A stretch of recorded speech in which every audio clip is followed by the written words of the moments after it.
जय हिंद साथियों। आज शुरुआत करते हम दैनिक जागरण न्यूज़पेपर का एनालिसिस करना। आज तारीख है 2 अक्टूबर 2022 और आज का दिन है रविवार।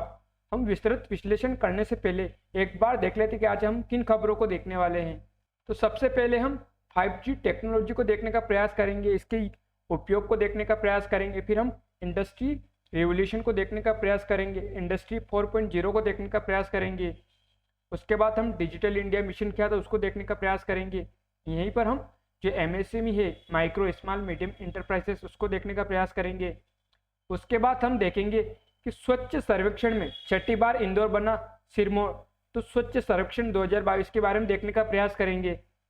फिर हम अगली खबर देखेंगे टैक्स सिस्टम इन इंडिया से संबंधित GST संग्रह के बारे में देखने का प्रयास करेंगे। GST को देखेंगे, उसका हिस्ट्री को देखने का प्रयास करेंगे।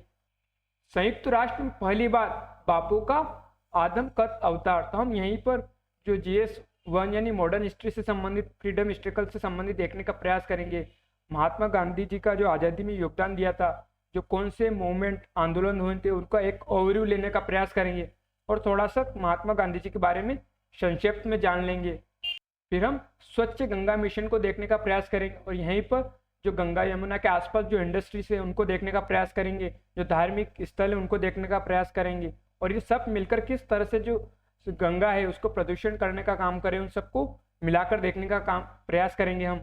फिर हम अपस्पा कानून को देखने का प्रयास करेंगे, ये किन क्षेत्रों में लगाया जाता है उसको देखने का प्रयास करेंगे हम। फिर पूर्वोत्तर के क्षेत्रों को देखने का प्रयास करेंगे जहाँ पर ये अपस्पा जो कानून है लगा हुआ है।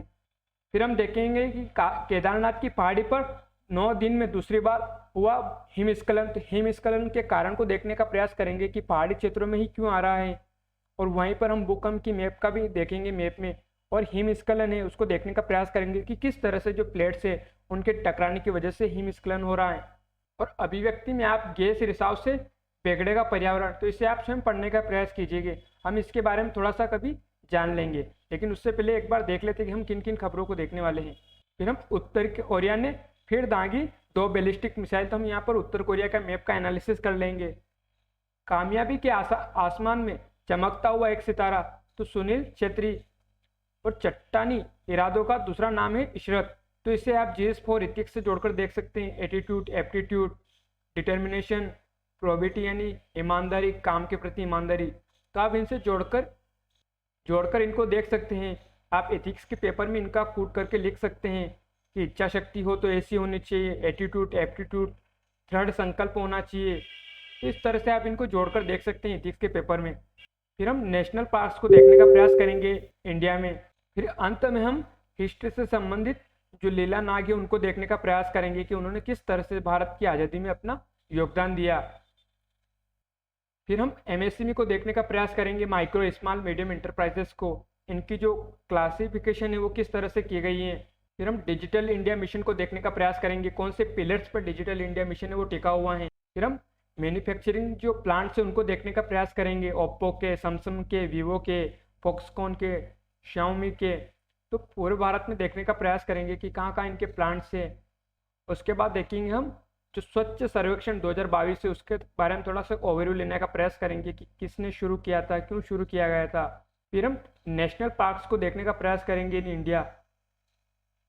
फिर हम गंगा से संबंधित जो फैक्ट्स हैं उनको देखने का प्रयास करेंगे कि गंगा किस तरह से प्रदूषण हो रहा है, गंगा यमुना में। तो आप इन पिक्चरों से तो कुछ आइडिया लगा ही रहे होंगे।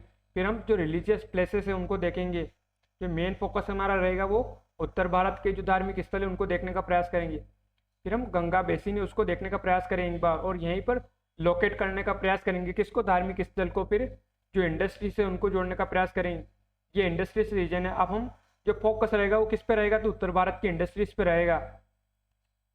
फिर हम देखेंगे जो नमामि गंगे है, जो गंगा क्लीन मिशन है उसको देखने का प्रयास करेंगे कि उसके तहत क्या क्या किया जाने वाला है।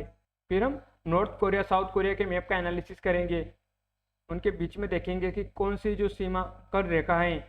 फिर हम अपस्पा कानून को देखने का प्रयास करेंगे, इसका संक्षिप्त में इतिहास देख लेंगे थोड़ा सा। फिर हम जो अपस्पा कानून कहाँ कहाँ पर लगा हुआ है उसको देखने का प्रयास करेंगे।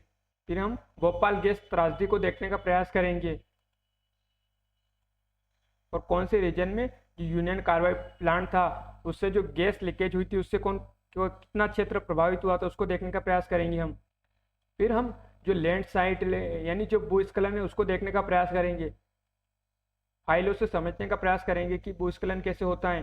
फिर हम जो भूकंप वाले क्षेत्र उनको देखने का प्रयास करेंगे। फिर इसी के साथ हम जो लैंडस्लाइड यानी भूस्खलन और भूकंप के क्षेत्र उन दोनों के मैप का एक साथ लिंक करने का प्रयास करेंगे। फिर हम देखेंगे कि किस तरह से जो इंडियन प्लेट है वो यूरेशियन प्लेट से टकरा रही है और इसकी वजह से जो भूकंप है और जो भूस्खलन वो हो रहा है। फिर हम एक वीडियो क्लिप से समझने का प्रयास करेंगे सब चीज़ों को। फिर हम देखेंगे एक अन्य पिक्चर के थ्रू समझने का प्रयास करेंगे इंडियन प्लेट को किस तरह से मूव कर रही है, किस तरह से यूरेशियन प्लेट से टकरा रही है। फिर हम एक अन्य मैप के थ्रू समझने का प्रयास करेंगे इन सब चीज़ों को। फिर इनको देखकर आपको कुछ याद आ ही रहा होगा। फिर हम एक जीआई फाइल से जो महात्मा गांधी जी है उनके योगदान को देखने का प्रयास करेंगे। फिर हम महात्मा गांधी संचालित जो आंदोलन है उनको एक छोटा सा ओवरव्यू लेंगे। हम यहाँ पर इन पर विस्तृत बात नहीं करेंगे, यहाँ पर हम मैप के थ्रू इनको देखने का प्रयास करेंगे कि लोकेशन कहाँ कहाँ पर अवस्थित है।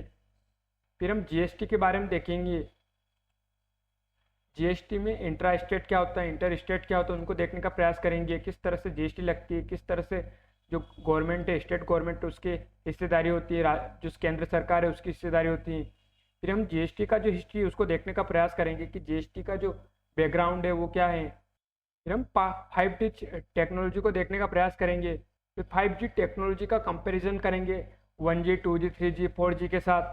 फिर हम देखेंगे कि जो इंडस्ट्री 1.0 क्या, इंडस्ट्री 2.0 क्या, इंडस्ट्री 3.0 क्या, इंडस्ट्री 4.0 क्या, इनको तुलना करेंगे एक दूसरे के साथ। उसके बाद जो 5G टेक्नोलॉजी उसकी विशेषताओं को देखने का प्रयास करेंगे हम। फिर 5G और 4G टेक्नोलॉजी में क्या अंतर है उसको देखने का प्रयास करेंगे। फिर हम इंडस्ट्री 4.0 को देखेंगे कि इंडस्ट्री 4.0 क्या है। फिर हम मोबाइल कम्युनिकेशन देखने का प्रयास करेंगे, फ्रॉम 1G to 5G को देखने का प्रयास करेंगे, उनको डिवाइसों को देखेंगे, उनका ईयर्स को देखने का प्रयास करेंगे, उनकी टेक्नोलॉजी को देखेंगे। फिर हम देखेंगे कि जो 5G टेक्नोलॉजी वो किस तरह से जो ट्रैफिक है उसमें काम करेगी। फिर 5G टेक्नोलॉजी को हेल्थ केयर में जोड़कर देखेंगे कि किस तरह से हेल्थ केयर में जो टेक्नोलॉजी है वो काम आने वाली है। फिर उसके बाद हम देखेंगे कि जो सिटी से स्मार्ट सिटी है से वहाँ पर किस तरह से इस्तेमाल किया जा सकता है 5G टेक्नोलॉजी का। फिर एक रूम का दिखाया हुआ है यहाँ पर पिक्चर की, रूम में किस तरह से जो टेक्नोलॉजी है इंटरनेट ऑफ थिंग्स का प्रयोग करते हुए इन सारी चीज़ों को कनेक्ट करने का काम कर रही है। फिर हम देखेंगे 5G कनेक्टिंग द कम्युनिटी, तो किस तरह से जो सारी चीज़ों को जोड़ने का काम करी, हेल्थ केयर को, स्मार्ट एनर्जी को, कार्स को, एजुकेशन को, स्मार्टफोन्स को, वर्चुअल रियलिटी को, स्मार्ट होम्स को, तो इसको देखने का प्रयास करेंगे। फिर हम देखेंगे कि जो 5G टेक्नोलॉजी वो किस तरह से जो फार्म से उद्योग है उनको कनेक्ट करने का काम कर रही है। फिर द कनेक्टेड कम्युनिटी, तो फिर हम इस अलग पिक्चर के थ्रू फिर और अच्छे से समझने का प्रयास करेंगे 5G टेक्नोलॉजी को। फिर जो चैलेंजेस है 5G टेक्नोलॉजी उसको भी देखेंगे कि उसके चैलेंजेस क्या है। फिर हम एक अन्य मैप के थ्रू समझने का प्रयास करेंगे कि ट्रांसपोर्ट में किस तरह से जो 5G टेक्नोलॉजी वो इस्तेमाल हो रही है। फिर इंडस्ट्री में किस तरह से इस्तेमाल हो रही है। फिर पावर ग्रिड में, एनर्जी सेक्टर में किस तरह से इस्तेमाल हो रही है। फिर स्मार्ट बिल्डिंग में maintenance based on augmented reality. फिर हेल्थ केयर में किस तरह से इस्तेमाल हो रही है उसको देखने का प्रयास करेंगे। तो इनको हम एक GIF फाइल से समझने का प्रयास करेंगे। फिर अंत में हम जो गूगल मैप पे जिन लोकेशन की हम बात करेंगे उनको अंत में हम गूगल मैप में देखने का प्रयास करेंगे। तो आइए शुरुआत करते हैं हमारी पहली खबर से। 5G सेवा के साथ देश में नए युग का शुभारंभ। तो जयश्री साइंस एंड टेक से जोड़ सकते हैं, India in science and technology में भारत की स्थिति क्या है उससे जोड़कर देख सकते हैं। तो भारत में 5G सेवा के साथ शनिवार को एक नए युग का शुभारंभ हो गया है, ऐसा पीएम ने कहा है। देश दूरसंचार की 2G 3G एवं 4G प्रौद्योगिकी के लिए दूसरे देशों पर निर्भर था, लेकिन 5G सेवा के मामले में देश ने इतिहास रच दिया है।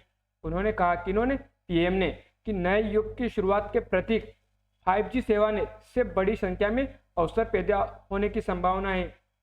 पीएम ने कहा कि उनकी सरकार का डिजिटल इंडिया का संकल्प उपकरण की लागत, डिजिटल कनेक्टिविटी, डाटा लागत एवं डिजिटल प्रथम दृष्टिकोण के 4 स्तंभों पर आधारित था। इसकी वजह से आज देश में मोबाइल फोन बनाने वाले संयंत्रों की संख्या 200 से अधिक हो चुकी है, जबकि वर्ष 2014 में सिर्फ 2 संयंत्र थे। मोदी ने कहा कि ऑटो सेक्टर में MSME क्षेत्र को काफ़ी कम काम मिलता है। MSME छोटे छोटे बदलाव कर ऑटो कंपनियों को माल की आपूर्ति करते हैं।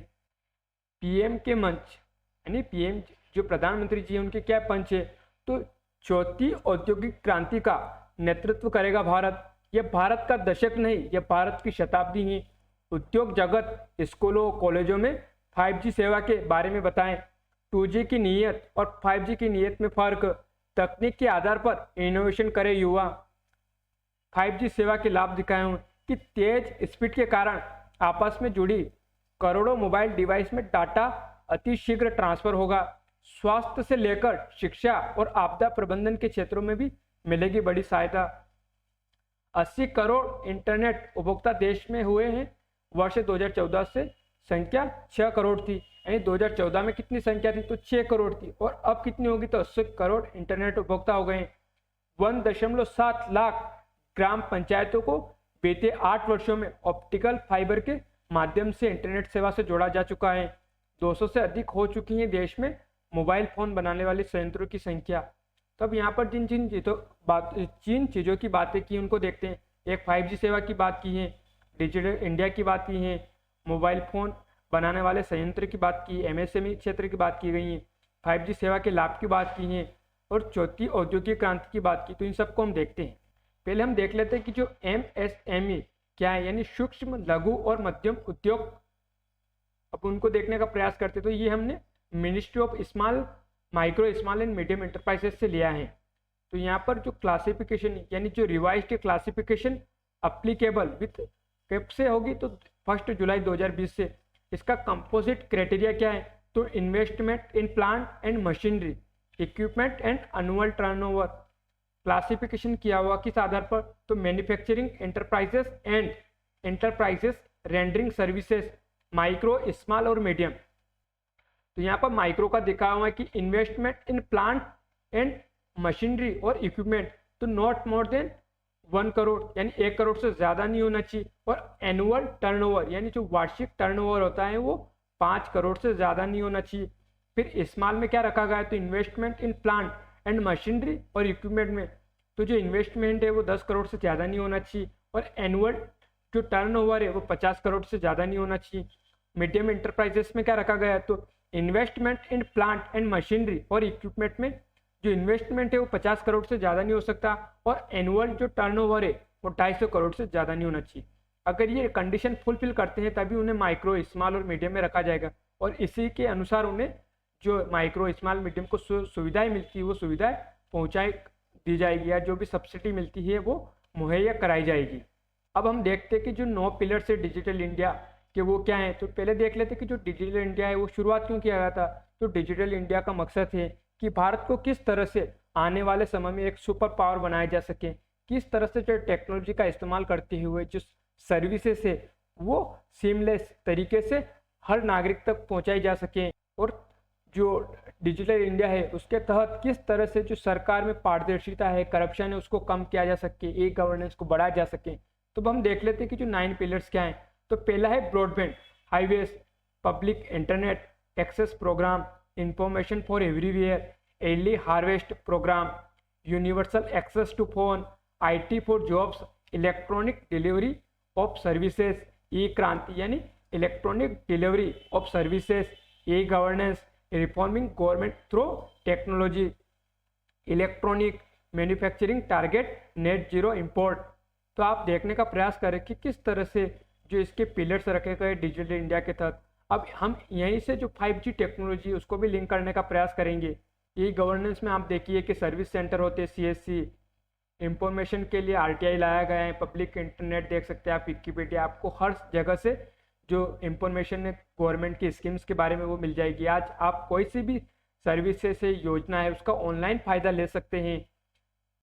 आप देखिए कि जो बिग मैन्युफैक्चरिंग पुश, तो समरी ऑफ की corporate investment announced in India to step up local manufacturing. तो आप देखने का प्रयास कीजिए कि किस तरह से जो सैमसंग कंपनी है, वीवो कंपनी है, ओप्पो कंपनी है, वो नोएडा में अपने जो मैन्युफैक्चरिंग प्लांट्स है वो लगाने वाली है ताकि जो प्रोडक्शन है वो बढ़ाया जा सके मोबाइलों का।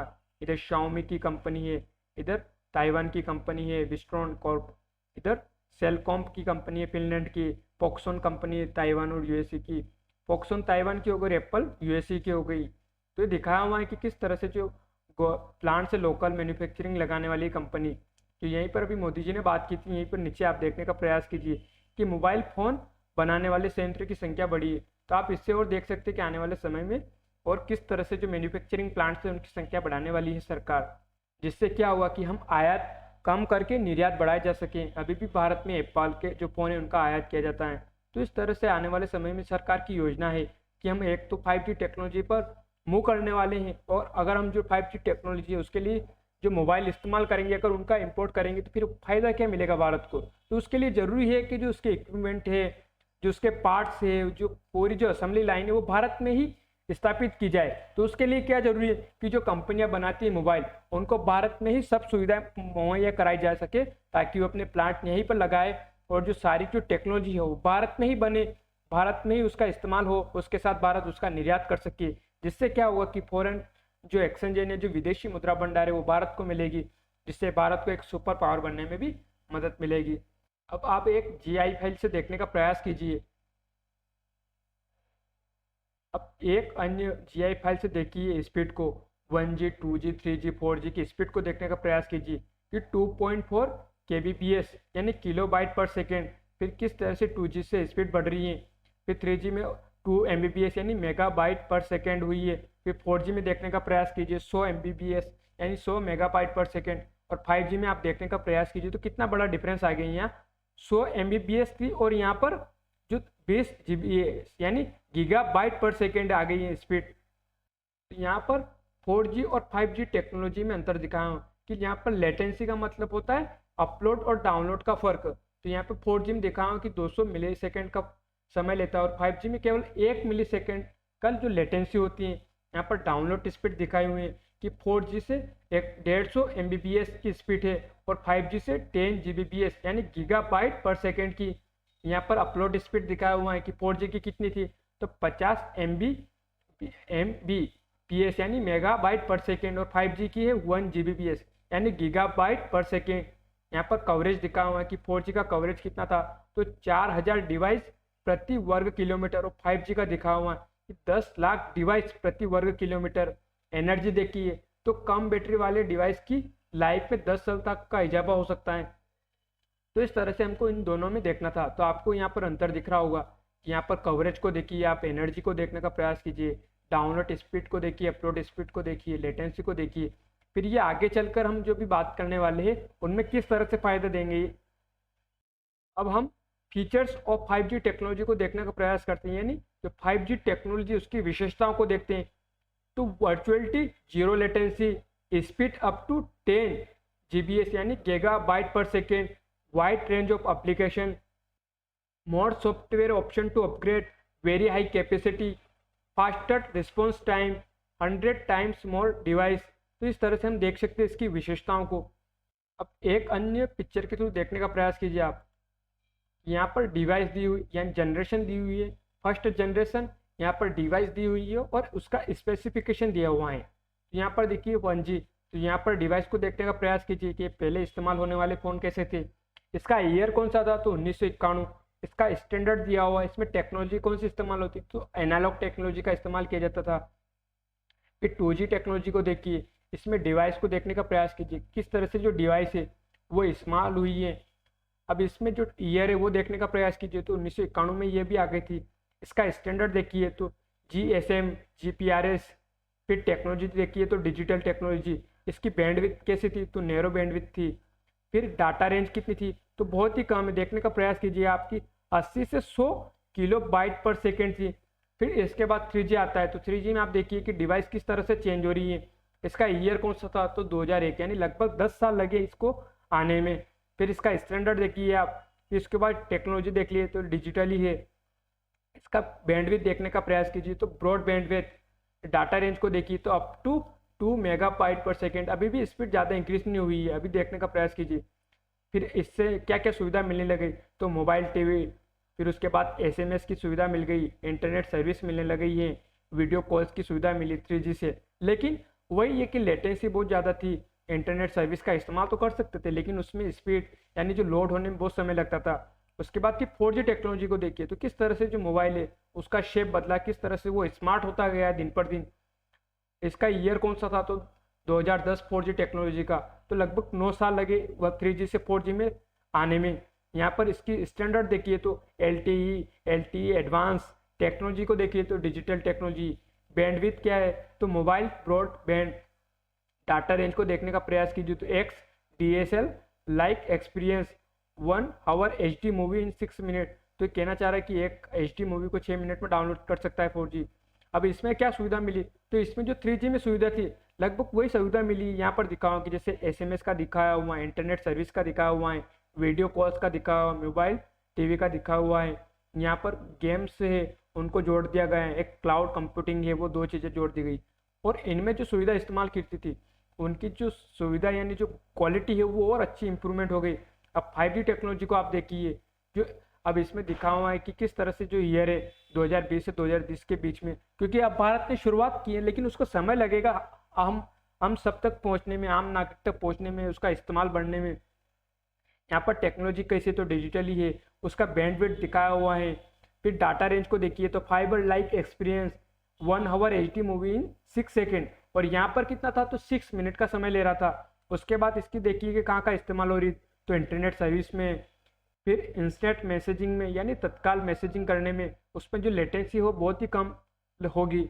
यहाँ पर दिखा है वीडियो कॉल्स में, मोबाइल TV HD, यहाँ पर mobile TV 3D, cloud computing में, गेमिंग सर्विसेज में, इमरजेंसी में। तो यहाँ पर जो सुविधा है, सुविधा तो वही है, उसमें कुछ इम्प्रूवमेंट हुआ, लेकिन आप देखने का प्रयास कीजिए कि किस तरह से इनकी जो क्वालिटी है। ये मोबाइल TV यहाँ भी थी लेकिन यहाँ पर 3D आ गई है, मोबाइल TV यहाँ भी थी लेकिन यहाँ पर HD हो गई है। और यहाँ पर मैसेजिंग सर्विस तो 2G से चालू थी लेकिन उसमें जो लेटेंसी का समय लगता था यानी मैसेज भेजने में कुछ समय रुकता था, लेकिन अब उसमें वो समय नहीं लगेगा यानी बिल्कुल 0 लेटेंसी हो जाएगी। उसके बाद देखिए क्लाउड कंप्यूटिंग, यहाँ पर 4G में इस्तेमाल कर सकते थे लेकिन बहुत ज़्यादा समय लगता था उसको लोड होने में, अपलोड होने में। अब यहाँ पर वो इंस्टेंट काम करेगा। उसके बाद इमरजेंसी में देखिए आप गेमिंग सर्विसेज में, यहाँ पर इस्तेमाल किया जा सकता है गेमिंग सर्विसेज, लेकिन वापिस वही बात है कि वो जो टाइम कंज्यूम बहुत ज़्यादा करता है, हैवी सॉफ्टवेयर को लोड होने में बहुत समय लगता है। अब यहाँ पर देखिए आपकी किस तरह से इसका इस्तेमाल हो रहा है। तो यहाँ पर स्मार्ट ग्रिड बनाए हुए हैं, कनेक्टेड हाउस, यहाँ पर एंटरटेनमेंट में किस तरह से इसका इस्तेमाल होगा, स्मार्ट कार में, ई-हेल्थ में, ट्रैफिक प्रायोरिटी में। 5G is about communication, storage, processing.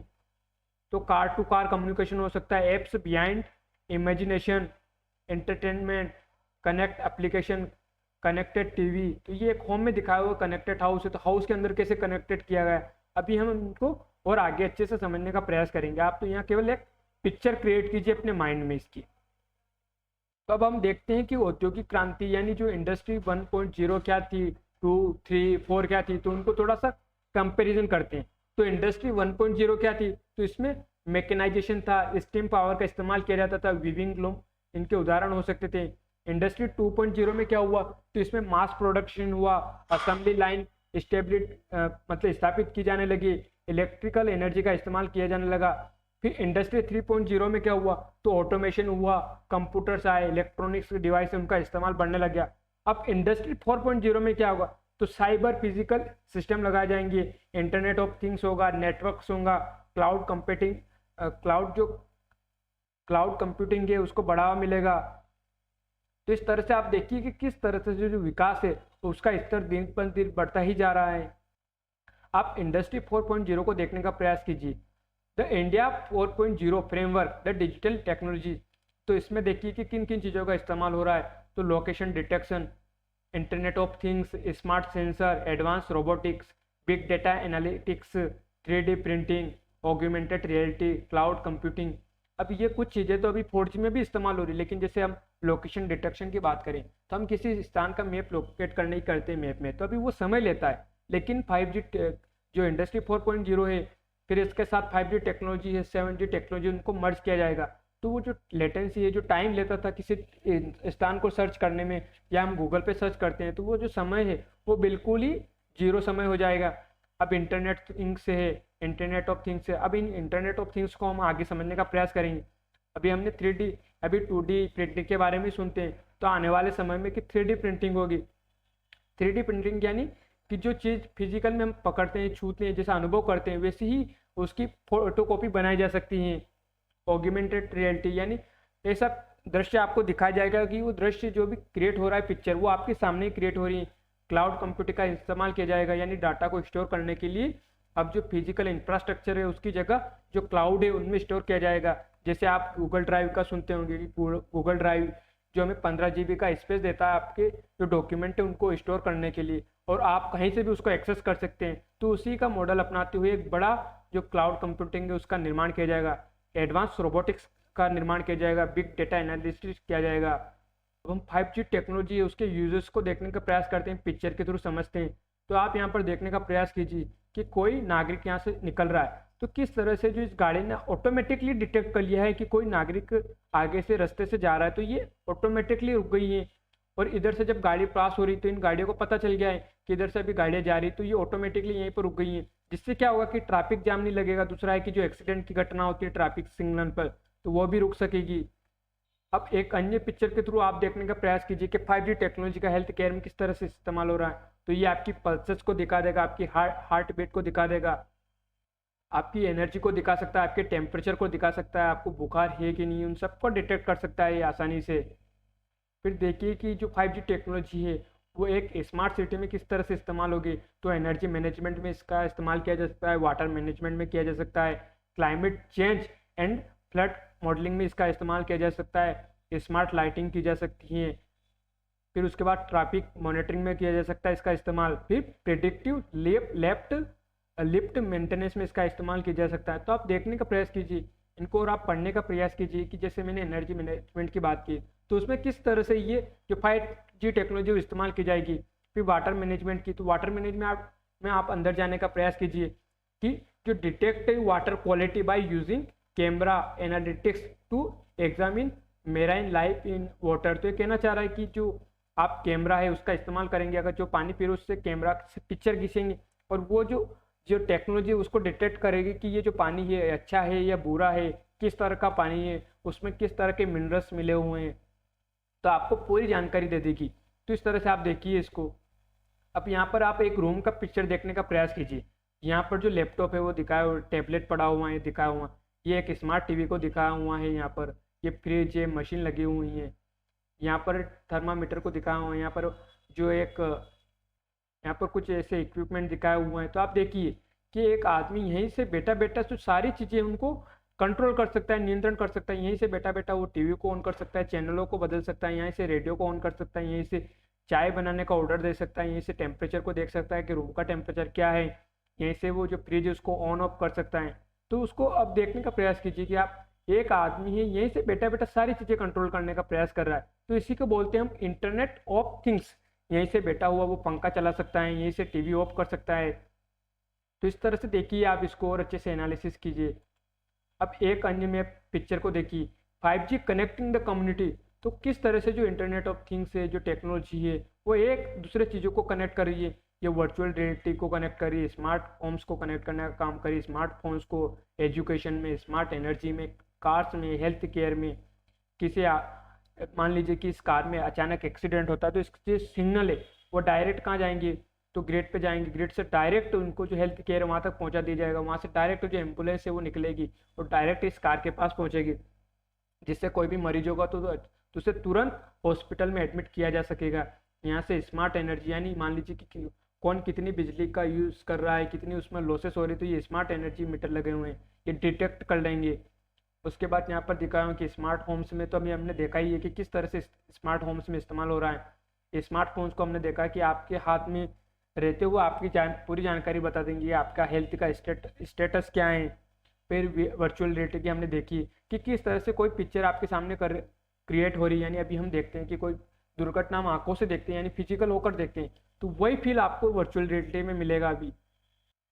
फिर एक अन्य पिक्चर के थ्रू देखने का प्रयास कीजिए कि किस तरह से जो टेक्नोलॉजी है वो फार्म्स को कनेक्ट करने का काम करेगी, यानी उद्योग को। इधर आप देखिए कि किस तरह से जो लाइव स्टॉक ट्रैकिंग कर सकते हैं, एक्सेस कंट्रोल कर सकते हैं, इरिगेशन मैनेजमेंट में इसका इस्तेमाल होगा, मशीनरी ट्रैकिंग में, इक्विपमेंट मॉनिटरिंग में, स्मार्ट व्हीकल में, व्हीकल ट्रैकिंग में, इन सब का इस्तेमाल किया जा सकता है। इन सबको लिंक किया जा सकता है कि मान लीजिए कि ये जो यहाँ पर दिखाया हुआ है कि जो लाइव स्टॉक है उसमें से मान लीजिए कोई पशु आ रहा है, कोई जा रहा है, तो उसकी स्थिति कहाँ है, वो व्हीकल कहाँ पर रुका हुआ है, कितनी देर से रुका हुआ है। फिर हम मशीनरी ट्रैकिंग कर सकते हैं कि उसमें क्या प्रॉब्लम आई है, किस जगह प्रॉब्लम आई है, किस तरह की प्रॉब्लम आई है उसको देख सकते हैं हम। इरिगेशन मैनेजमेंट में इस्तेमाल कर सकते हैं, इक्विपमेंट मॉनिटरिंग में कर सकते हैं कि किसी इक्विपमेंट में कोई खराबी तो नहीं है, खराबी है तो उसको ठीक कराया जा सकता है। तो इस तरह से आप देखिए कि हर चीज़ एक दूसरे से कनेक्ट होती जा रही है। अब एक आदमी को फिजिकल रूप में इधर उधर जाने की जरूरत है, वो केवल एक घर पर बैठा हुआ इन सारी चीज़ों की स्टेटस से वो देख सकता है। अब इसमें एक अन्य पिक्चर में देखिए कि द कनेक्टेड कम्युनिटी, तो किस तरह से कनेक्ट किया हुआ है, तो हॉस्पिटल से, स्मार्ट हाउसेस से, लार्ज बिजनेस से, स्मॉल बिजनेस से, स्टेडियम से, स्मार्ट यूटिलिटी से, स्कूल से, सेफ व्हीकल से, स्मार्ट फार्म से, तो सब कनेक्टेड हो गए एक दूसरे से 5G टेक्नोलॉजी से। लेकिन कनेक्टेड तो अभी भी थे, लेकिन अब जो लेटेंसी है, जो टाइम है, वो बहुत ही कम लगेगा, बहुत ही जल्दी ही सूचनाओं का ट्रांसमिशन हो जाएगा। जो बिग डाटा होता था, अभी 4G में बिग डाटा जो ट्रांसफ़र है वो होता है, लेकिन बहुत ही ज़्यादा समय लगता है उसको ट्रांसफ़र करने में। 1 GB फाइल को भेजने में लगभग आधा घंटा 15 मिनट खा जाता है। तो अब जो 5G टेक्नोलॉजी आएगी उससे जो 20 GB है या 10 GB है उसको 6 सेकेंड 5 सेकेंड में ट्रांसमिट कर देगा। तो आप सोचिए कि जो बड़ा डाटा है उसको भेजने में कितना कम समय लेगा वो। अब आप 5G टेक्नोलॉजी के जो चैलेंजेस यानी चुनौतियाँ उनको देखने का प्रयास कीजिए। तो इंफ्रास्ट्रक्चर में क्या चुनौतियाँ आ सकती हैं, मल्टीपल सर्विसेज में क्या चुनौतियाँ आ सकती है, लेजिस्लेशन में क्या चुनौतियाँ आ सकती है, सिक्योरिटी में तो साइबर सिक्योरिटी की हम बात कर सकते हैं, कम्युनिकेशन में क्या सिक्योरिटी आ सकती है। क्योंकि इन सब के लिए अब 5G टेक्नोलॉजी तो हम इस्तेमाल करेंगे, लेकिन उसके लिए आम नागरिक को उसके लिए ट्रेनिंग भी देना पड़ेगा, प्रशिक्षण भी देना पड़ेगा कि वो किस तरह से इन इक्विपमेंट का इस्तेमाल किया जा सके, ताकि जो सिक्योरिटी है उसको भी सुनिश्चित किया जा सके। अब एक अन्य जो पिक्चर के थ्रू हम फिर से समझने का प्रयास करेंगे कि जो बेनिफिट्स है 5G टेक्नोलॉजी के वो क्या हैं। यहाँ पर देखो आप पहला यूजेस, जो परिवहन में किस तरह से इसका इस्तेमाल होगा, द सेफ ऑटोनोमस कार में किस तरह से इस्तेमाल होगा। तो यहाँ पर आप पिक्चर के थ्रू समझने का प्रयास कीजिए, देखिए इसको। 5G मशीन कनेक्टिविटी को बढ़ावा देगा, सभी उत्पादन उपकरणों के रिमोट कंट्रोल की सुविधा प्रदान करेगा, वस्तुतः तात्कालिक और पूरी तरह से विश्वसनीय डेटा ट्रांसमिशन सुनिश्चित करने का काम करेगा। 5G टेक्नोलॉजी को internet of things, artificial intelligence के साथ जोड़ा जाएगा। कुछ मामलों में सभी उद्योग यानी जो इंडस्ट्री 4.0 के ऑपरेटरों के लिए जो प्रोडक्टिविटी है और सुरक्षा में सुधार के लिए भी जो इसका इस्तेमाल किया जाएगा 5G टेक्नोलॉजी का। अब अन्य पिक्चर देखिए नीचे वाला, उद्योग में किस तरह से इस्तेमाल होगा, रिमोट कमांड और मशीनों का नियंत्रण में इसका किस तरह से इस्तेमाल हो रहा है। 5G मशीन जो टेक्नोलॉजी है वो मशीन कनेक्टिविटी को बढ़ावा देगा, सभी उत्पादन उपकरणों के रिमोट कंट्रोल की सुविधा प्रदान करेगा। वस्तुतः यहाँ भी वही कहना जा रहा है कि फिर इंटरनेट ऑफ थिंग्स से, आर्टिफिशियल इंटेलिजेंस से उन सबको जोड़ा जाएगा। फिर आप एनर्जी सेक्टर में देखिए, 5G help balance the power grid, तो अक्षय ऊर्जा सहित उत्पादन के स्रोतों में वृद्धि का सामना करना पड़ा है। साथ ही साथ में नए प्रकार की खपत जैसे कि इलेक्ट्रॉनिक कार, स्मार्ट ग्रिड को तेजी से एल्गोरिथम का उपयोग करके मजबूर किया गया है, जिसमें जो लोड को तुरंत संतुलित किया जा सके। तो उसके लिए बड़ी मात्रा में डाटा की आवश्यकता होती है। तो 5G जो आधारित जो संचार जो तकनीक है वो इसमें मदद करेगी कि किस तरह से जो बड़ा डाटा है या बिग डाटा है उसका एनालिसिस किया जा सके। आप नीचे देखने का प्रयास कीजिए फिर कि किस तरह से जो स्मार्ट बिल्डिंग है और जो maintenance based on augmented reality है उनमें इसका इस्तेमाल किया जाएगा। तो वीडियो संचार का समर्थन करने के लिए ब्रॉडबैंड, कम विलंबता यानी लो लेटेंसी और जो ऑगमेंटेड रियलिटी है को दूर करने के लिए या उनका रखरखाव कार्यों में इसका इस्तेमाल किया जाएगा। एक दूरस्थ स्थान पर एक विशेषज्ञ द्वारा मौके पर तकनीशियन की निगरानी की जा सकती है। उदाहरण के लिए किसी समस्या को हल करने के लिए दस्तावेज और निर्देशित प्रेषित किए जा सकते हैं। अब स्वास्थ्य में देखने का प्रयास कीजिए कि स्वास्थ्य देखभाल में दूरस्थ रोगी का उपचार करने में इसका इस्तेमाल किया जा सकता है। तो 5G की विशेषता है कि अस्पताल के चिकित्सकों को दूर से सर्जरी करने में सक्षम बनाती है। वीडियो छवियों सहित वास्तविक समय के संचार का उपयोग करते हुए आपातकालीन कक्ष के कर्मचारियों को एक गंभीर स्थिति में प्राथमिक चिकित्सा प्रदान करने के लिए दूर से एक चिकित्सक द्वारा निर्देशित किया जा सकता है। रिमोट सर्जरी अंतर्राष्ट्रीय दूरसंचार संघ के उद्देश्यों में से एक है। तो आप देखिए कि यहाँ पर किस तरह से जो आर्टिफिशियल इंटेलिजेंस या मशीन है वो एक इंसान का सर्जरी कर रही है। ये कोई एक विशेषज्ञ दूर बैठे हुए जो निर्देशित कर सकता है कि किस तरह से इसका इस्तेमाल किया जा सके हेल्थ में। और यहाँ पर देखिए आप फिर वही स्मार्ट बिल्डिंग में किस तरह से इसका इस्तेमाल हो रहा है। यहाँ पावर गेट को या सोलर प्लेट्स को दिखाऊँ, यहाँ पर ग्रिड को दिखाऊँ या होम्स को दिखाऊँ, सब किस तरह से एक दूसरे से कनेक्टेड हैं। यहाँ पर इंडस्ट्री में किस तरह से जो असेंबली लाइन है वो ऑटोमेटिकली काम कर रही है, केवल यहीं से उसको रिमोट से यानी जो टेबलेट है उससे संकेत देने का काम है बस। उसके बाद आप देखिए कि यहाँ पर किस तरह से ट्रांसपोर्ट में इस्तेमाल हो रहा है। तो अब बढ़ते हैं अगली खबर पर।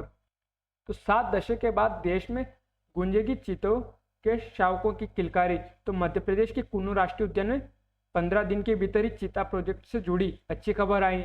जिस मादा चीता को प्रधानमंत्री नरेंद्र मोदी ने आशा नाम दिया था वो उम्मीद से है यानी गर्भवती है। अब इसी से एक नीचे और खबर उसको देखते हैं। अफ्रीका देश नामीबिया से मध्य प्रदेश के कुन्नू नेशनल पार्क में लाए गए 8 चीतों की रखवाली इल्लू नाम का कुत्ता करेगा। अब यहाँ पर दिखाए हुए हैं कि कौन कौन से डॉग्स का इस्तेमाल किया गया था। अब जैसे यहाँ पे इल्लू ये कुत्ता है, ये निगरानी करने के लिए लाया गया है। तो कुन्नू नेशनल पार्क कहाँ स्थित है? मध्य प्रदेश में। काली टाइगर रिजर्व कहाँ है? तो कर्नाटक में। कुंद्रेमुख वाइल्ड लाइफ सेंचुरी कहाँ है? तो कर्नाटक में। वाल्मीकि टाइगर रिजर्व कहाँ है? तो बिहार में। राजीव गांधी नेशनल पार्क कहाँ है? तो कर्नाटक में। राजीव गांधी नेशनल पार्क कर्नाटक, यहाँ पर वो दिखाए हुए हैं। अब हम इन दोनों खबरों को जोड़ते हुए एक मैप को देखते हैं। ये national park in India, Indian national park से मैप वाला देखते हैं। तो अब यहाँ पर देखिए कि जम्मू कश्मीर और लद्दाख वाले क्षेत्र में कौन सा, तो ये 2019 में जो जम्मू कश्मीर है उसको 2 यूटी में डिवाइड कर दिया गया, एक तो जम्मू कश्मीर और एक लद्दाख यूटी। तो लद्दाख में हाई एल्टीट्यूड नेशनल पार्क हो गया है। इधर किश्तवाड़ जम्मू कश्मीर में, ये हिमालय में ग्रेट हिमालयन। और उत्तराखंड में बात की जाए तो कॉर्बेट है, नंदा देवी है, वैली ऑफ फ्लावर्स है।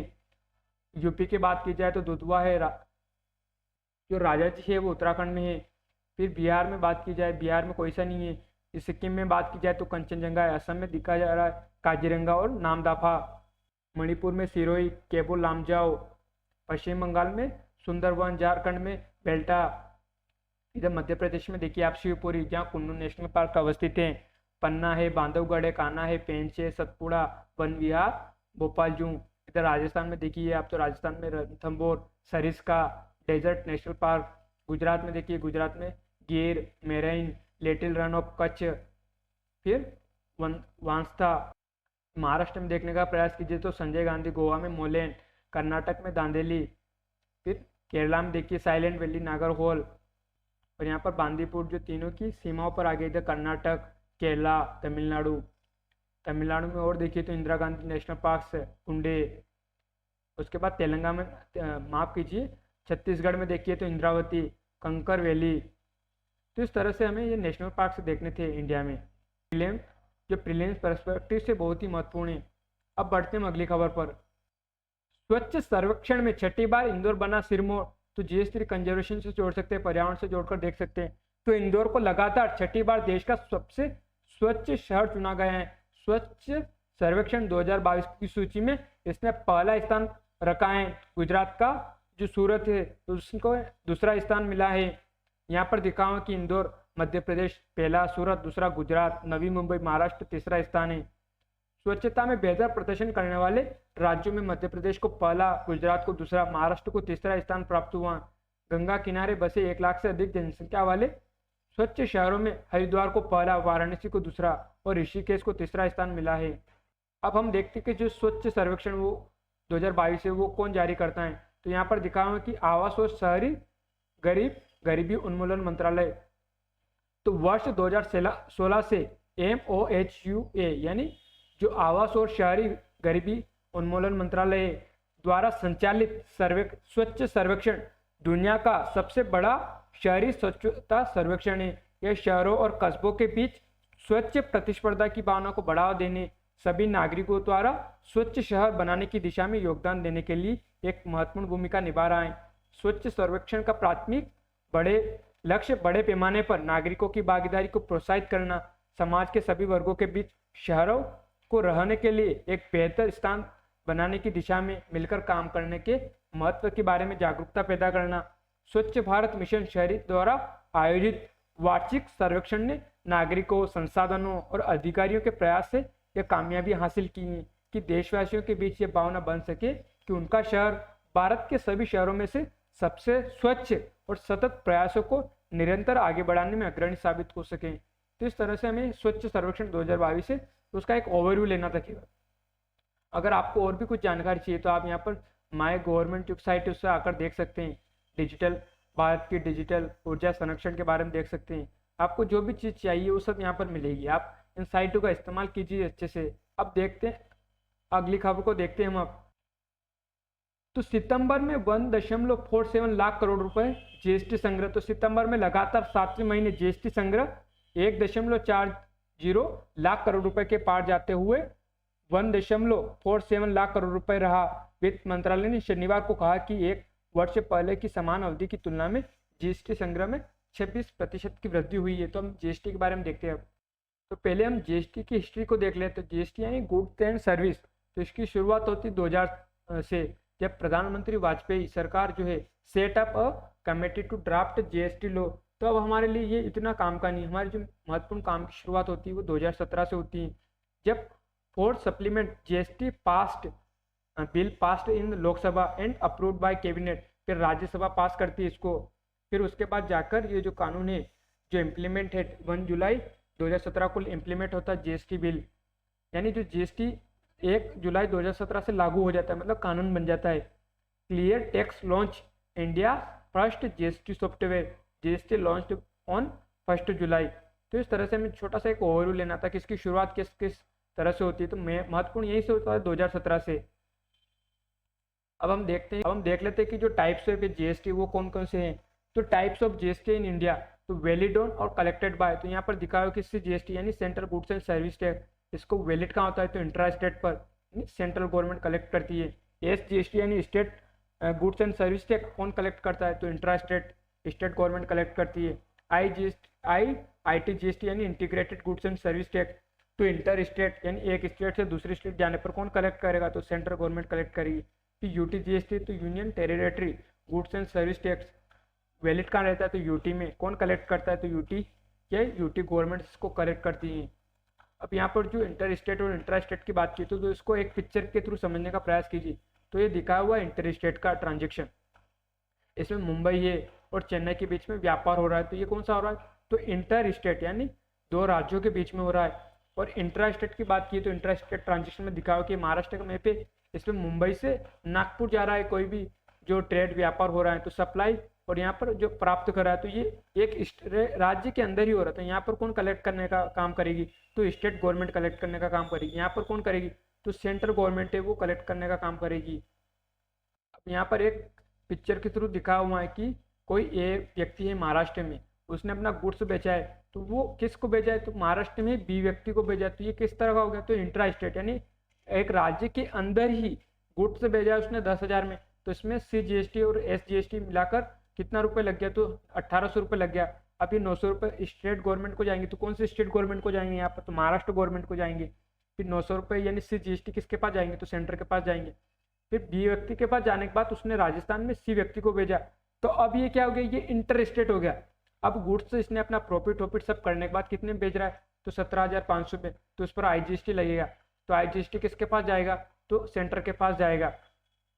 फिर राजस्थान में सी व्यक्ति ने जो राजस्थान के डी व्यक्ति को भेजा, तो ये किस तरह हुआ गया, तो ये इंट्रा स्टेट हो गया। नहीं, एक राज्य के अंदर ही हुआ और ये दो राज्यों के बीच में हो रहा था यहाँ पर, इसलिए इंटर स्टेट बोला।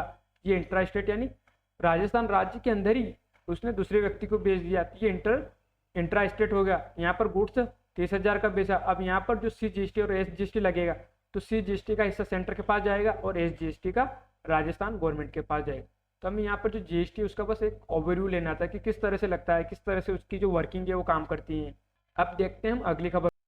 संयुक्त राष्ट्र में पहली बार बापू का आदमकद अवतार। तो GS1 से जोड़ सकते हैं, GS2 से अंतर्राष्ट्रीय संबंधों से जोड़ सकते हैं, GS1 में किससे, तो मॉडर्न हिस्ट्री से जोड़ सकते हैं, फ्रीडम हिस्टोरिकल से जोड़ सकते हैं। तो यूएन में गांधी, तो अंतर्राष्ट्रीय अहिंसा दिवस पर पेश किया गया महात्मा गांधी का विशेष होलोग्राम वैश्विक संस्था में शिक्षा पर राष्ट्रपिता के संदेश को भी किया गया साझा। संयुक्त राष्ट्र महासचिव ने बापू के बताए रास्ते पर चलने का किया आह्वान। तो दुनिया को सत्य और अहिंसा का पाठ पढ़ाने वाले महात्मा गांधी का संयुक्त राष्ट्र में पहली बार आदमकद अवतार देखने को मिला। मौका था अंतर्राष्ट्रीय अहिंसा दिवस का, जिसमें बापू का विशेष आदमकद होलोग्राम पेश किया गया और वैश्विक संस्था में शिक्षा पर उनके संदेश साझा किया गया। 2 अक्टूबर को गांधी जयंती के मौके पर अंतर्राष्ट्रीय अहिंसा दिवस मनाया जाता है। अंतर्राष्ट्रीय अहिंसा दिवस की उद्देश्य क्या है, तो शिक्षा एवं जन जागरूकता के जरिए अहिंसा के संदेश को फैलाना। अब हम देख लेते हैं कि 2 अक्टूबर का क्यों दिन महत्वपूर्ण है। तो 2 अक्टूबर का दिन भारत के लिए काफी महत्वपूर्ण है। इस दिन भारत के राष्ट्रपिता महात्मा गांधी का जन्म हुआ था।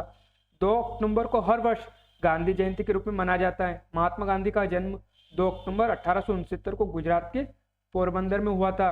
अंग्रेजों से आजादी दिलाने में महात्मा गांधी का विशेष योगदान रहा और महात्मा गांधी जी को बापू के नाम से भी जाना जाता है।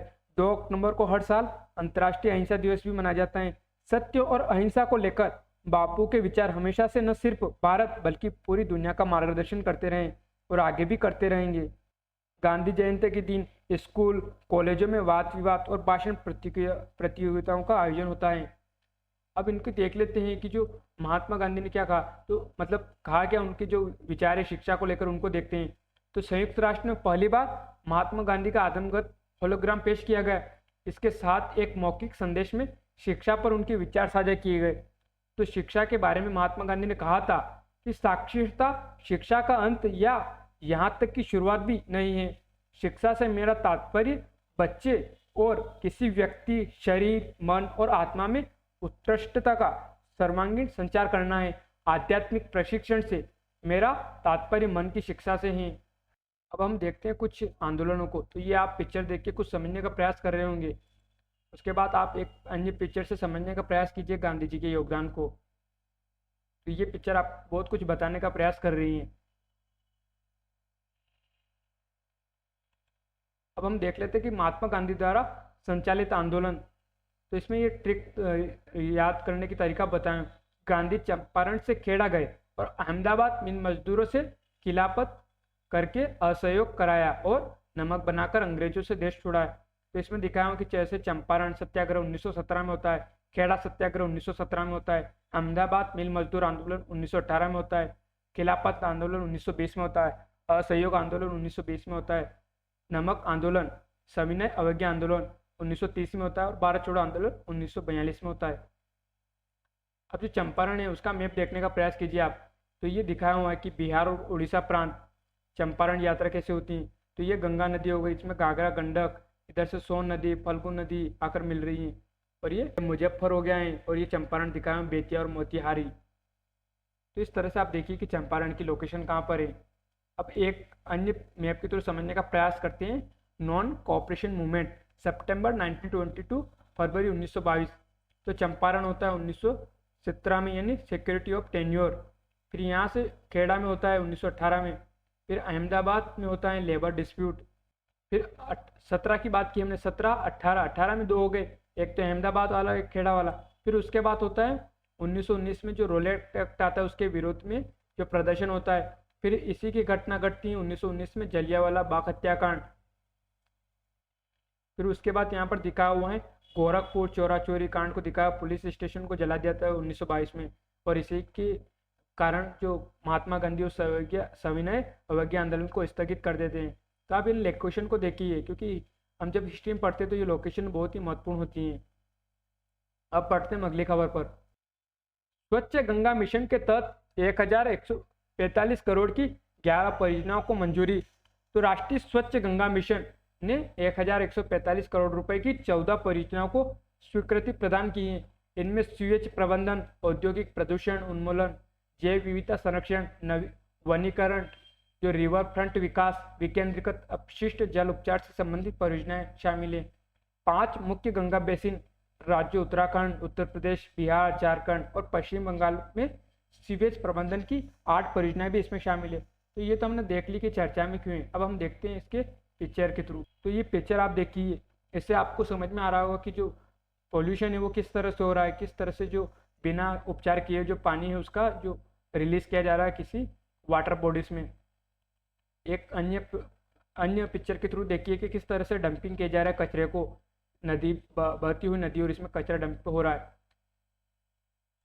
एक अन्य पिक्चर देखिए जिसमें किस तरह से जो पानी है उसमें जो कचरा है, जो प्रदूषण है वो फैला हुआ है।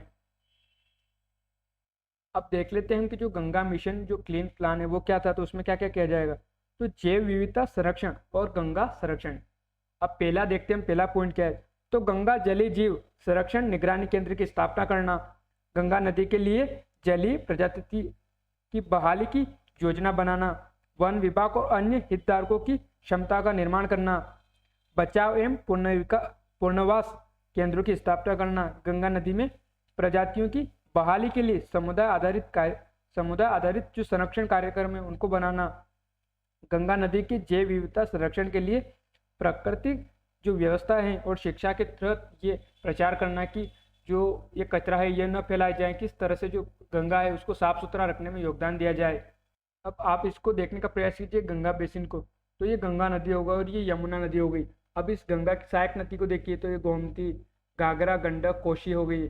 इधर यमुना की सहायक नदी कौन सी होगी तो चंबल, चंबल की सहायक होगी बनास, फिर बेतवा, फिर उसके बाद जो ये गंगा है यमुना आगे बढ़ती है और इलाहाबाद में जाकर दोनों मिलती है। फिर जो सोन नदी है वो किसकी सहायक नदी तो गंगा की सहायक नदी। अब यहाँ पर सिटी को देखने का प्रयास कीजिए, इधर न्यू दिल्ली, आगरा, लखनऊ, कानपुर, इलाहाबाद, वाराणसी, पटना, इधर फरक्का पश्चिम बंगाल में, इधर हुगली और दामोदर ये भितरिका हो जाती हैं। फिर इधर कलकत्ता को देख लिया हमने। अब हम एक अन्य पिक्चर के थ्रू समझने का प्रयास करें। अब आप देखिए इंडस्ट्रियल रीजन को दिखाया हुआ है, तो आप उत्तर भारत को देखने का प्रयास कीजिए। जो मेन है ये गुड़गांव, दिल्ली जो मेरठ वाला इंडस्ट्रियल रीजन हो गया है। यहीं पर देखिए अलीगढ़ वाला रीजन को दिखाया हुआ है, लखनऊ, कानपुर, गोरखपुर, फिर उसके बाद इधर हुगली वाला दिखाया हुआ। तो आप देखने का प्रयास कर रहे होंगे कि जो इंडस्ट्रियल रीजन है तो ये अपना जो वेस्टेज है वो कहाँ पर रिलीज करेंगे, तो वो कहीं ना कहीं जो गंगा नदी उसमें रिलीज कर देते हैं, जिससे गंगा नदी है वो प्रदूषण है उसका स्तर बढ़ता जा रहा है। इधर आप और भी जो रीजन है मेजर इंडस्ट्रियल रीजन उनको देख सकते हैं, गुजरात में देख सकते हैं, महाराष्ट्र में देख सकते हैं, मुंबई पुणे वाला रीजन, इधर बेंगलुरु तमिलनाडु वाला क्षेत्र, इधर छोटा नागपुर में, इधर हुगली वाला है, और ये बाकी जो छोटे वाले इंडस्ट्रियल रीजन दे हुए हैं। हमारा जो मेन फोकस था वो इसी पे था, उत्तर भारत वाले जो इंडस्ट्रियल रीजन है उनको देखना था मेन। अब आप ये धार्मिक स्थल है उनको देखने का प्रयास कीजिए, तो इधर दिखाया हुआ है कि वृंदावन, मथुरा, फतेहपुर, इलाहाबाद, वाराणसी, गया, नालंदा, बोध गया, अयोध्या, श्रावस्ती, इधर हरिद्वार, ऋषिकेश, बद्रीनाथ, केदारनाथ।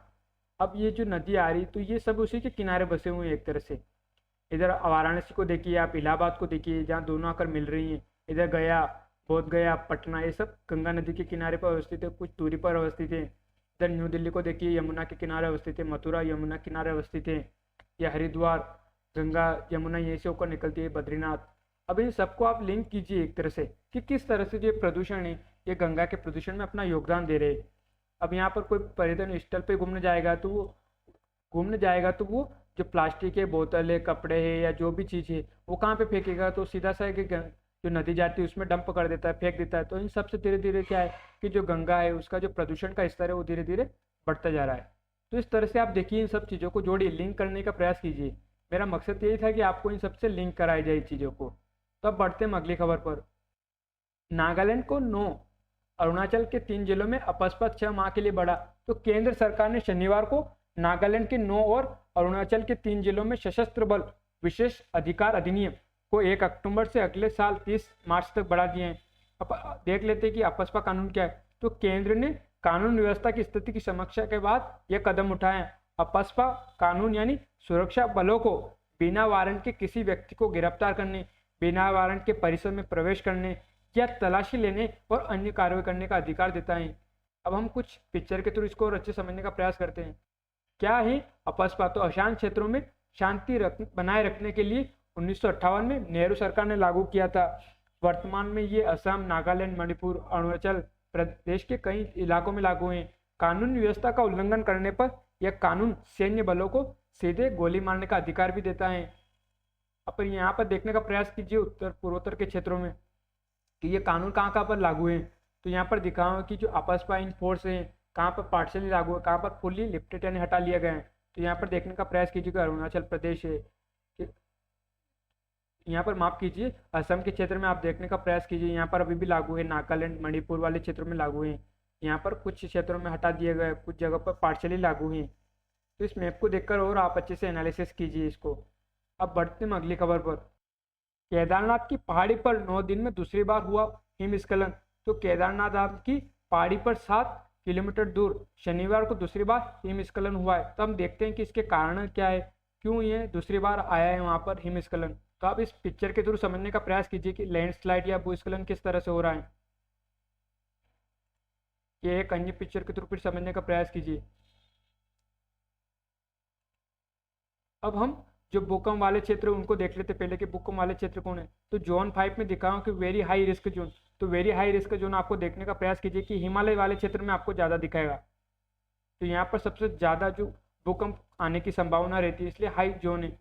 उसके बाद अब इसी मैप को आप जो भूस्खलन मैप है उससे जोड़ने का प्रयास कीजिए लैंडस्लाइड के मैप को, तो आपको यहीं पर ज़्यादातर दिखाई देगा कि हाईली अफेक्टेड कौन है, तो हिमालय वाला क्षेत्र दिख रहा है। यहीं पर जो उत्तराखंड की बात कर रहे थे हम, तो उत्तराखंड वाला क्षेत्र ये रहा।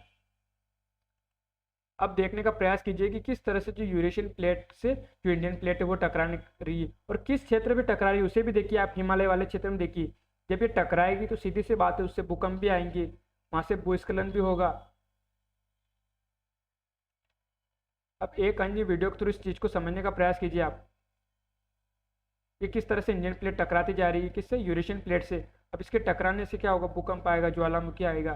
तो ज्वालामुखी की तो चांसेस कम होते हैं, लेकिन भूकंप के और जो लैंडस्लाइड है उसके चांसेस ज़्यादा रहते हैं। यहाँ पर दिखाया हुआ कि इंडिया, हिमालय और तिब्बत वाला क्षेत्र दिखाया हुआ।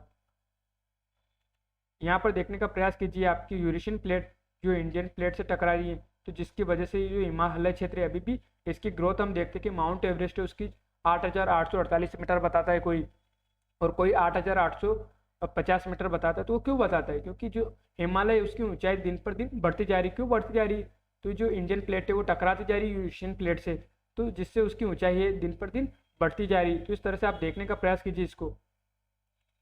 एक अन्य पिक्चर के तो समझिए कि ये जो उत्तर वाला क्षेत्र हो गया, यानी उत्तरी मैदान वाला क्षेत्र हो गया, ये गंगा यमुना वाली नदियाँ दिखाई हुई यहाँ पर। ये इंडियन ऑस्ट्रेलियन प्लेट हो गई, ये यूरेशियन प्लेट हो गई, ये तिब्बत का पठार हो गया, और ये हिमालय वाला क्षेत्र हो गया। यहाँ पर जो दो प्लेटें हैं वो क्या हो रही, टकराने का प्रयास करी, यानी कन्वर्जेंट होने का प्रयास करी, जिसकी वजह से यहाँ पर भूकंप है और जो लैंडस्लाइड है वो घटनाएं घटित होती हैं। तो इस तरह से हमें देखना था कि जो केदारनाथ है उसमें भूस्खलन क्यों हो रहा है। गैस रिसाव से बिगड़ेगा पर्यावरण, तो इसको हम एक घटना के थ्रू समझते हैं। ये प्लांट है यूनाइन कार्बाइड का प्लांट है, इसको देखने का प्रयास कीजिए। अब तो इसको बंद कर दिया गया है, और यहीं से जो आइसोमिथाइन जो गैस है उसका रिसाव हुआ था। अब जो भोपाल की हम जिसकी बात करें वो किसकी बात करें, तो भोपाल गैस ट्रेजेडी की बात करें, भोपाल गैस त्रासदी की बात कर रहे हैं। तो यहाँ पर दिखाया हुआ है कि मध्य भारत के भोपाल शहर में सोमवार 3 दिसंबर 1984 को रात को 1 बजे यूनियन कार्बाइड कीटनाशक संयंत्र के ऊंचे ढेर से जहरीली वाष्प फूटी थी, और यह वाष्प मिथाइल आइसोसाइनेट का अत्यधिक विषैला बादल था, जिसकी वजह से यहाँ पर देखिए आपके कितने लोगों को इसने 2000 को तो डेथ इमिडिएटली, यानी 2000 तुरंत ही मर गए थे, 3 लाख घायल हुए थे, 7000 जानवर घायल हुए थे। तो यहाँ पर देखिए आप कि इससे कितनी बड़ी जो घटना है वो घटित हुई थी। अब ये क्षेत्र देखिए, ये कौन सा वाला क्षेत्र था, तो यहाँ पर दिखा हुआ कि ये यूनाइन कार्बाइड का प्लांट है। इसके पास में ये जेपी नगर, ये बस स्टेशन है, रेलवे स्टेशन था, ये रेलवे कॉलोनी था ये। तो ये क्षेत्र देखिए आपके कितने बड़े क्षेत्रों को इसने प्रभावित किया था। तो ये हेविली अफेक्टेड क्षेत्र वाला दिखाया हुआ है। तो इस तरह से इस खबर को हमें देखना था। तो इस तरह से आप इसको लिंक कीजिए यहाँ से, गैस रिसाव से बिगड़ेगा पर्यावरण। तो इसका एक उदाहरण पहले ही देख चुके हैं कि किस तरह से उसने नुकसान पहुंचाया था। उत्तर कोरिया ने फिर दांगी 2 बैलिस्टिक मिसाइल। तो हम यहाँ पर जो उत्तर कोरिया उसके मैप को देखते हैं, तो आप देखने का प्रयास कीजिए। नॉर्थ कोरिया या साउथ कोरिया हो गया, ये येलो सी हो गया, इधर जापान से हो गया, इनके बीच में कौन सी स्टेट आ गई, तो ये कोरियन स्टेट आ गई है। ये साउथ कोरिया की राजधानी कौन सी होगी, तो सियोल हो गई। नॉर्थ कोरिया की प्योंगयांग राजधानी हो गई है। इन दोनों के बीच में कौन सी सीमा हो रही, तो ये सीमांकन वाला क्षेत्र हो गया। यहीं पर जो 20 सैनिक जोन भी यहीं पर है, और यहाँ पर दिखाऊंगा जेजू स्टेट को दिखाया हुआ है, ये कोरियन। ये ईस्टर्न चैनल तुशिमा स्टेट को दिखाया हुआ, वेस्टर्न चैनल को दिखाया हुआ है। ये जापान वाला क्षेत्र, ये क्यूशू आइलैंड्स, ये होन्शू आइलैंड्स हो गए जापान के। और ये नॉर्थ कोरिया की सीमा किससे लग रही है, इधर चाइना से सीमा लग रही है इसकी, रशिया से भी सीमा लग रही है इधर। किन 2 सी के बीच में अवस्थित हो गया, तो येलो सी और सी ऑफ जापान के बीच में अवस्थित हो गया है। एक अन्य मैप के थ्रू देखिए, पिक्चर के थ्रू समझने का प्रयास कीजिए। ये नॉर्थर्न लाइन लिमिट हो गई इन दोनों क्षेत्रों के बीच में, नॉर्थ कोरिया साउथ कोरिया के बीच में। ये 20 सैनिकृत जोन हो गया दोनों के बीच में, DMZ लाइन। क्योंकि ये प्रीलिम्स में पहले प्रश्न बन चुका है कि DMZ जो क्षेत्र है वो किन 2 देशों के बीच में अवस्थित है, नॉर्थ कोरिया और साउथ कोरिया के बीच में। ये येलो सी, ये सी ऑफ जापान। अब बढ़ते हैं अगली खबर पर। भारत की प्रसिद्ध महिला क्रांतिकारियों में से एक थी लीला नाग। तो स्वतंत्रता सेनानी लीला नाग शादी के बाद लीला राय का जन्म 1900 में आज ही असम के गोलपारा में हुआ था। कॉलेज के दिनों से ही में ही छात्र संघ से जुड़कर क्रांतिकारी गतिविधियों में हिस्सा लेने लगी। 1923 में ढाका में विद्रोही संगठन दीपाली संघ की स्थापना कर महिलाओं को क्रांतिकारी आंदोलन के लिए प्रशिक्षित किया। 1931 में पूरी तरह से महिलाओं द्वारा प्रबंधित राष्ट्रवादी जयश्री पत्रिका निकाली। 1946 में लीला संविधान सभा में शामिल हुई और महिलाओं के लिए संपत्ति के अधिकार की पैरवी की। तो इसे हम जयश्री हिस्ट्री से जोड़कर देख सकते हैं, मॉडर्न हिस्ट्री से जो फ्रीडम स्ट्रगल है उसमें जो कंट्रीब्यूशन है वेरियस पार्ट्स ऑफ इंडिया उससे जोड़कर देख सकते हैं। तो इस तरह से जो हमारा विश्लेषण है यही समाप्त होता है। हम अब गूगल मैप को देख लेते हैं एक बार।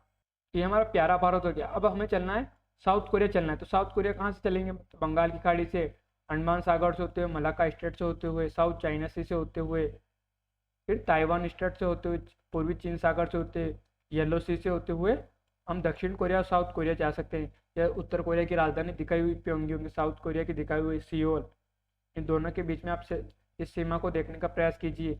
20 सैनिक जोन है।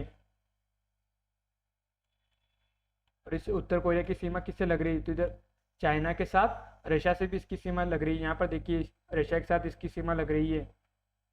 ये कौन से सी के बीच में अवस्थित हो जाता है? तो जापान सागर और येलो सी के बीच में अवस्थित हो गया है। और यहीं पर तुशिमा स्टेट अवस्थित है या जेजू स्टेट अवस्थित है, जो अभी हमने देखी थी मैप में। इन पिक्चर के थ्रू समझने का प्रयास किया जाता।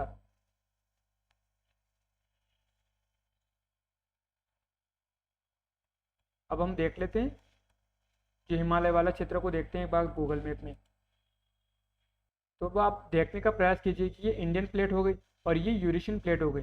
और ये जो अभी भी जो इन दोनों के बीच में जो कन्वर्जेंट हो ही रहा है, जिसकी वजह से जो हिमालय है उसकी ऊंचाई है धीरे धीरे बढ़ रही है। तो अब आप देखने का प्रयास कीजिए यहाँ पर हिमालय वाले क्षेत्र को।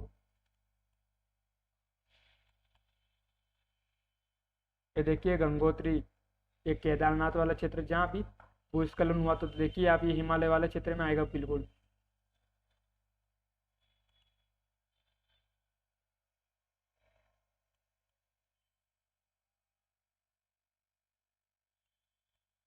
ये देखिए आपको एकदम वहाँ का जो स्थान है वो एकदम फील होना चाहिए बिल्कुल कि किस तरह से वहाँ पर जो भूस्खलन हुआ था। तो देखिए आप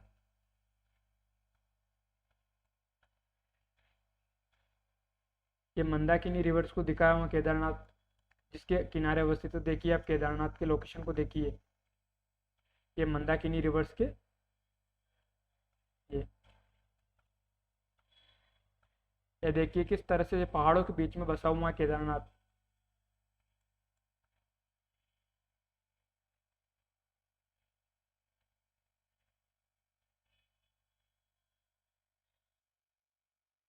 अब आप गंगा और यमुना को देखने का प्रयास कीजिए।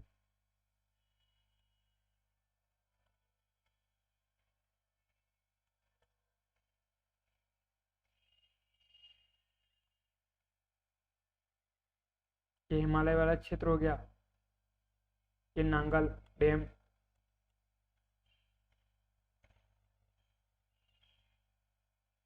और ये सतलज रिवर जा रही है, इसी पर बना हुआ है भांगड़ा नागल जिसको हम बोलते हैं।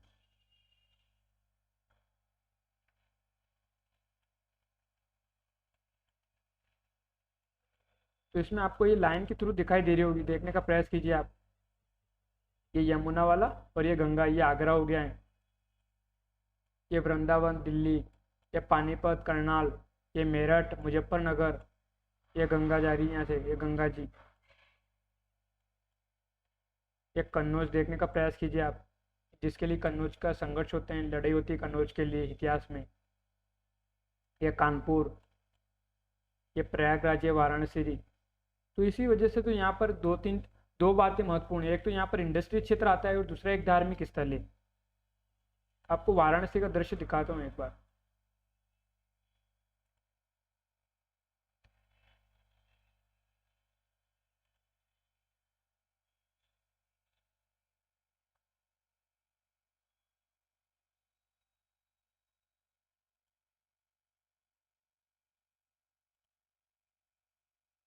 सारनाथ वाला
तो